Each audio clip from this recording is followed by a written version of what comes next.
Tema número 3. Reseña histórica del derecho penal. Sumario. 1. Nociones preliminares. Concepto. 2. Época primitiva. 3. Edad antigua. 4. Edad media. 5. Edad moderna. 1. Nociones preliminares. Para entender en su verdadero alcance la institución jurídica que nos ocupa, el delito surgió cuando el hombre en las relaciones con su semejante transgredió aquellos principios que, según los juicios de valor de cada época, se consideraban fundamentales formas del constitutivo elemento diferencial y más típico del derecho penal. La gravedad de los delitos ni la consecuencia acarrean quienes lo cometían. Tampoco pueden afirmarse que las primeras formas delictivas estuvieron constituidas por la violación de los intereses nacidos de la exigencia biológica. Su apreciación ha dependido de la importancia y significación en cada época y lugar. Se atribuye al bien o interés. 2. Época primitiva. Un punto de partida que los hechos sociales primitivos, una concepción racional, el conocimiento de las leyes constante de la naturaleza. La mente primitiva desconoce totalmente a relacional causal de los hechos. Los primitivos no tuvieron ninguna intención de buscar las relaciones causas cuando las percibieron. Se les hizo notar las consideraciones como un hecho de época importante, como la consecuencia natural de un hecho bien establecido. Inciso A. La venganza privada. La injusticia consiste en la frente al ofendido, a sus padres, quienes pueden hacer justicia por mano propia. La venganza de la sangre se produce en los hechos graves, asume carácter colectivo y a su vez es un derecho, un deber de familia. En caso de agravios menores, esta puede alterarla, sea con un pago de multa, sea golpeando o azotando al culpable. Quienes persiguen al autor y lo castigan con mano propia, poco a poco, este derecho se va restringiendo hasta que solo comprende a los parientes más próximos. Esto se caracteriza germanos, quienes denominan fiada, creando entre familia del ofendido y del ofensor, que da lugar a verdaderas guerras. Inciso B. El talión impone las reglas del mal por un mal igual, el ojo por ojo, diente por diente, mano por mano, etc. Revela que ya existe sentido de proporcionalidad de la pena al limitar, y sus antecedentes se encuentran en el Código de Hammurabi, la ley de las 12 tablas y la legislación mosaica. Inciso C. La composición consiste en el reemplazo de la pena pago con el dinero y se extiende en esta época la composición wexti de los germanos en la suma que se abona al ofendido o a su familia, y el fredo, la que percibe la autoridad. Inciso D. Posterior. Cuando el Estado se fortalece y comprueba que la venganza de sangre y demás formas primitivas de represión turben la paz, sociedad y destruir la familia, interviene con la pena pública. Así sucesivamente aparecen los bienes religiosos o públicos, el homicidio, las lesiones corporales, las ofensas al honor, los delitos contra la propiedad, etc. 3. Edad antigua. El derecho hebreo. Existe siempre un principio, la venganza de la sangre, en la que siguió la ley del talión. Luego de composición, primitivamente la pena no se implica solo al responsable, sino también a su familia, hombres o cosas, pero en la revolución posterior se individualiza a corresponder solo al culpable, y para el conocimiento del derecho penal hebreo es fundamental el estudio de la legislación mosaica. Sus fuentes están en los 5 libros de la Biblia, Pentateuco, prolongado por varios años. Las normas penales se encuentran especialmente en Éxodo, Levítico y en Deuteronomio, al igual entre la ley. Derecho romano. Romano se conoce como el nombre de consorcio gentilicio de la ciudad, por lo que es difícil precisar cuál fue en ese entonces el derecho penal. Los primeros tiempos. Este periodo antecede la fundación de Roma, y respecto de él se puede decir que la pena tiene carácter de expiación religiosa, carácter sagrado de la pena. La venganza privada no solo es admitida, sino que es obligatoria para quienes pertenecen a la familia y al gens. Fundación de la ciudad. Se mantiene durante este periodo el carácter sagrado de la pena. La ciudad en su origen presenta una forma semidemocrática, pues al jefe del gobierno civil y militar. es también jefe del culto y los sacerdotes son funcionarios del Estado. 3. Las república. Se acentúa la pérdida del carácter de las sanciones penales como consecuencia del divorcio existente entre el Estado y el culto, y sobresale un primer periodo la ley de las 12 tablas, que contienen numerosas disposiciones de derecho penal. Sus principios fundamentales son: 1. Son los delitos privados de los cuales única y exclusivamente era admitidos la venganza privada. 2. Se afirma el principio del talión. 3. La composición como medio de evitar la venganza privada, por lo que tiene función de pena subsidiaria. 4. Se da el carácter de delitos públicos al falso testimonio en una causa civil. 5. En la venganza privada se asigna admitiendo en caso mutilación con encubrimiento. 6. En cuanto al elemento subjetivo, se distingue entre el homicidio doloso y el culposo. 7. La legislación penal se basa en la igualdad social y la política. 8. Se admite la defensa legítima puesta al ladro que obra en la noche y en caso de que se resista por las armas.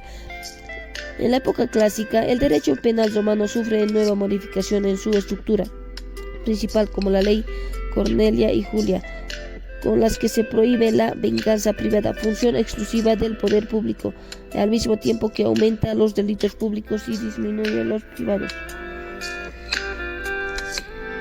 El imperio. Los tribunales de los funcionarios imperiales se convierten en el órgano ordinario de la justicia penal. Desde el principio del gobierno de Augusto, los cognitio extra ordinem comenzó a funcionar, y con ella los órganos estatales conducen el proceso de principio a fin con la amplia libertad de forma. Los delitos privados son también sometidos a este procedimiento. Se establece el carácter de función correctiva de pena al lado de función intimidatoria. En aspecto subjetivo se distingue entre el dolo de propósito y el dolo de ímpetu. Se tiene en cuenta la preterintencional y se estima la provocación y la ebriedad, admitiéndose la excusa de la ignoración juris.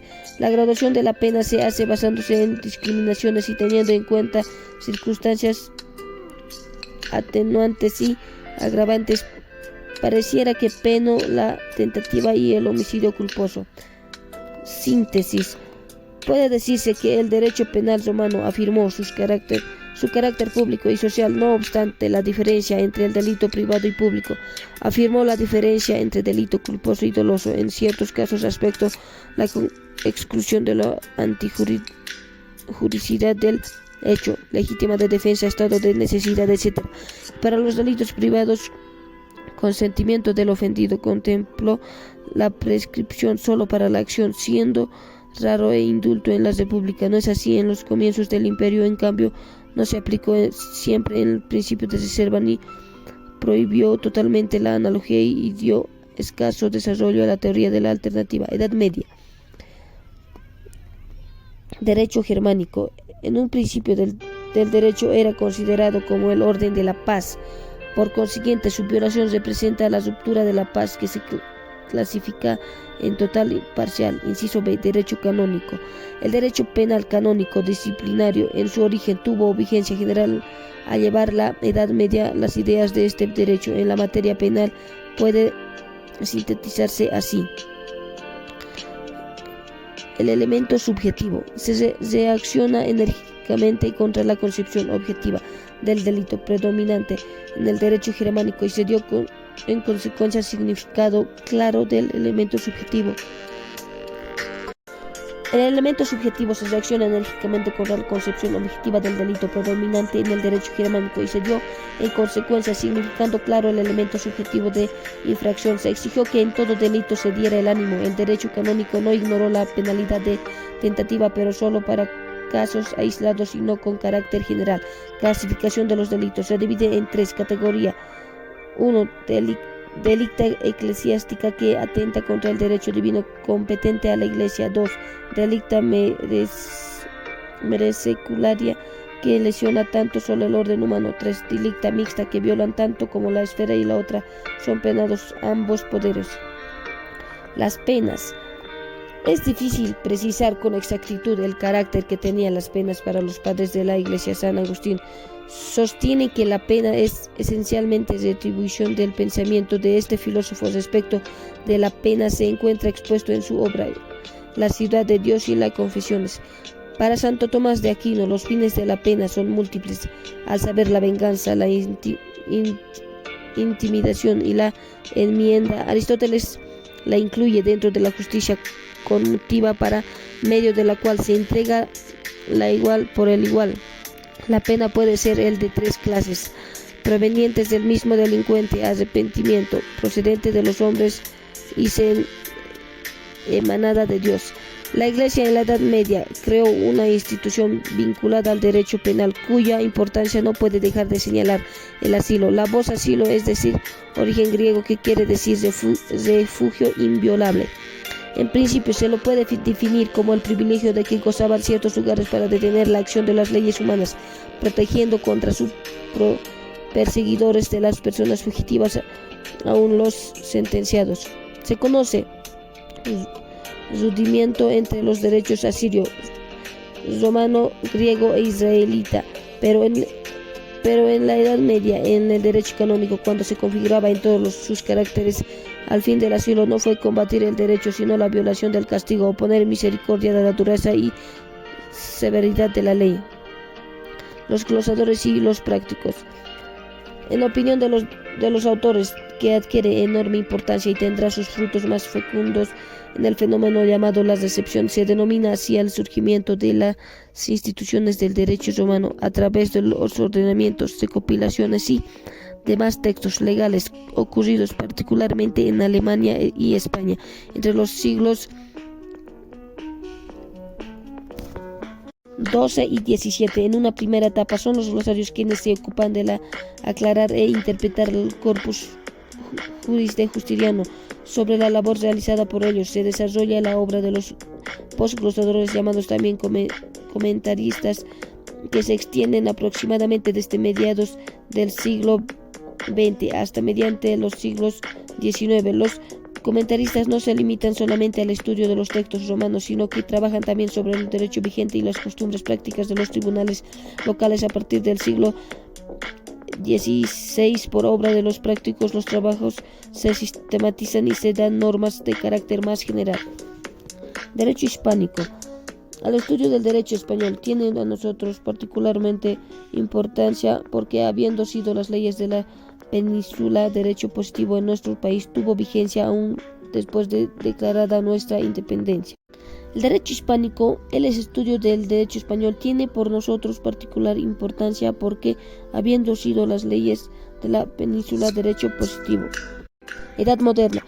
La recepción en Alemania, el Germania a fines de la Edad Media y con posterioridad a la amalgama del derecho romano canónico y bárbaro producida durante aquel periodo, surge el primero de ellos, aunque modificado, hecho al que se le conoce como el nombre de recepción del derecho romano. Alemania recibe el derecho romano primero en Bambergensis Constitutio Criminalis Bambergensis, ordenanza criminal realizada por el Juan de Schwarzenberg para el obispo de Bamberg, y luego en el Código de Carlos V llamado la Carolina, y la Constitutio Criminalis Bambergensis data de 1507, y con ella su autor se propuso dar autoridad y certidumbre al ordenamiento jurídico sometido en su época. Los cambios incesantes de la jurisprudencia se mezclan en esta ordenanza, elemento de diferentes ramos jurídicos, pero de toda manera el éxito de la obra fue tal que algunas autoridades, como la margraves de Brandeburgo, adoptaron casi sin modificaciones. Ella surgió en Constitución Criminal Carolina, conocida comúnmente como la Carolina. El humanismo. A medida que la humanidad progrese, van surgiendo nuevas ideas tendientes a destruir arbitrariedad ejercida para quienes sustentan el poder. Son aquellas que, teniendo por base de la razón y el derecho natural, coloca al hombre frente al Estado. Hugo Grocio, en Holanda, desarrolla la primera teoría independiente del derecho penal, siendo seguido en Alemania por Pfundor, Thomasius Wolff y otros. Para Grocio es contractual y principio del derecho penal, así en la que comete un delito se obliga a sufrir una pena, que es la consecuencia del movimiento filosófico que se extiende a través de los siglos 17, 18 y 19 modifica de manera sustancial las instituciones sociales, repercutiendo también hondamente en la construcción del sistema penal. Beccaria Howard a los hombres de la Revolución Francesa, entre lo que sobresalen Montesquieu en medio del siglo, trabajaron en el campo del derecho penal y su esfuerzo sirvió de base a los hombres de la cual la escuela clásica. En conclusión, se puede afirmar que este periodo la garantía jurídica del ciudadano cobra gran auge debido a la afirmación del principio nullum crimen nulla poena sine lege. Se exige proporción entre el hecho cometido y pena, abandonándose los rigores innecesarios, y lo que advierte un predominio de la pena carcelaria sobre los castigos que se imponen. Tema número 3. Reseña histórica del derecho penal. Sumario. 1. Nociones preliminares. Concepto. 2. Época primitiva. 3. Edad antigua. 4. Edad media. 5. Edad moderna. 1. Nociones preliminares. Para entender en su verdadero alcance la institución jurídica que nos ocupa, el delito surgió cuando el hombre en las relaciones con su semejante transgredió aquellos principios que, según los juicios de valor de cada época, se consideraban